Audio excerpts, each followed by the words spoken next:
Michael used to call my house every single Saturday and talk to me on the phone.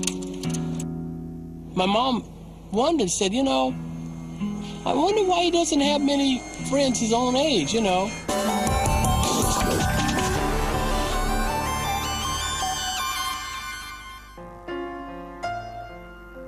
In 1976, there were two Michael Jacksons, the seasoned performer and the awkward 18-year-old. Uninterested in women, intrigued by little boys, and in constant fear of offending God. Michael was a prisoner of his own psyche. The only place he felt free was on stage. Do you remember any time in your whole life when you weren't performing? Well, not really. No. We've always performed. Yeah. And he once said to me, he says, you don't understand, I was a star at 6, and I do not feel alive unless I'm performing or I'm making a record. There is nothing else. I love performing, but that's not... I wish I could speak on stage. But that's not Michael Jackson the person. After a decade of being jealously guarded by his father and educated by tutors, Michael was a boy in a bubble.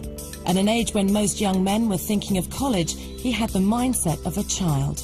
He didn't know who was president of the United States, didn't know anything about, you know, the government or how the country was run. I remember him telling me, listen, I've been all around the world, but as a child, I never saw any of these places. Chicago looked the same as Dallas to me. In my life, I really had one vacation, and that was last Christmas. Outside of that, let me think what I did. I just stayed home. I watched television. I read a lot. I think the effect of being on the road that way created a very lonely person. When Michael turned 19, fate struck in the form of Diana Ross. Once Mike's Motown mentor, Diana was now in New York, starring in a film called The Wiz, and she wanted her protege to join the cast. The first time Michael really had a chance to stretch out and be on his own was when he went to New York to do The Wiz. Michael had never before been away from his family, but in 1977 he tore himself from their grip. Joe reluctantly let him go, but on one condition. Of course, you know, they sent LaToya with him, but at least they let him go. In New York, Michael was finally free from his abusive father and suffocating brothers. It was also the first time he'd been away from his beloved mother and the all-seeing eyes of the Jehovah's Witnesses. When you have that strict environment, it creates a group of kids that lead what Jehovah's Witnesses call double lives. The Jehovah's Witness life, and then the other life when they get away from those within the church. Sex, drugs, and rock and roll, you know? And when you've been completely repressed, if you've never had a date till you're 18, it's hard to resist. The first test of Michael's faith took place at New York's version of Sodom and Gomorrah, Studio 54. He felt at home among the disco's star-studded clientele and was fascinated by its vices. People doing lots of drugs. I mean, lots of drugs. And upstairs was unprotected, promiscuous sex.